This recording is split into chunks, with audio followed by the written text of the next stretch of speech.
Alka. This is my elder sister Shobha, my brother Shirish, my mother Manda, and my father. This is my family, and all of us live in a small room. You must be thinking, such a small room? How can they all live there together? The answer is it's like hell, literally. Even hell can be more comfortable than this chalk.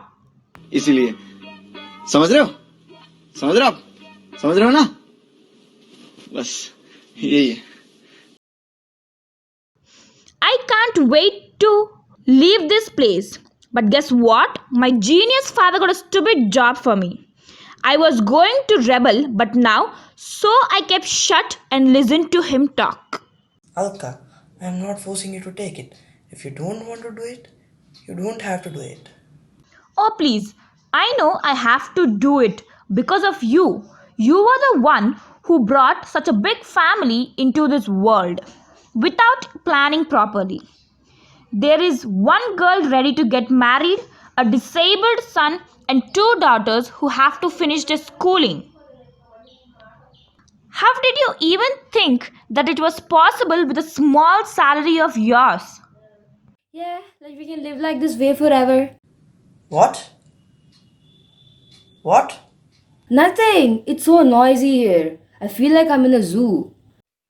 Have you any shame calling your family animals? Mind your tongue. Why are you even listening to her opinion? When he can listen to your nonsense whole day, he can listen to mine too. Stop showing him like that. He's a gentleman. If not for him, we don't have to live in a stupid rat hole. Why is he even happy and satisfied with what he has? Why can't he aim bigger? Blind fool. She should be thankful for being able to complete her SSC. Ungrateful idiot. Manda, Alka is different. She has brain. Exactly, when you know me so well, why did you even get me that stupid typing job? No one is ruining your life, Betty. Stop exaggerating. I'm being practical, I've got no reason to be exaggerating it. Why did you even marry him? Look at the way your dad lives and look at mine.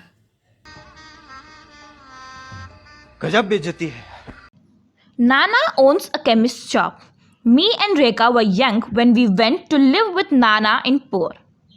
We went to school in neat uniforms, but after his death, we are destined to live in this stupid crowd. I was so frustrated. What's wrong, Alka? Nothing! But Alka, why do you consider these clerks to live poorly? They are people too. You don't understand. I never say clerks are no good. I mean, look at them with their sullen eyes and dull looks. They just look like someone's drained the happiness out of their lives. You don't know what you want.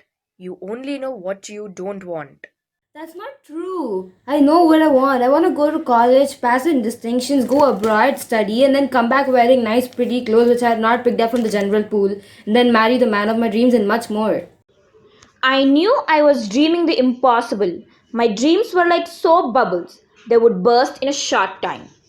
Every time I look at the girls in the bus stop, I would think that I being like that. But I know deep down none of this was possible. Even though I had more brains than the entire family combined, I was going to be a typist. A typist. Poor man. Died a very young death. Yeah, he was only 45 years old. What about his family? Thank God, Alka got a job. Yeah, remember how he wanted to send her to college? I didn't even feel a little bit of pity for him. What a failure he was. He died so meek and simply. There was not even a little bit of challenge in his life. Not at all. He lived a meaningless life.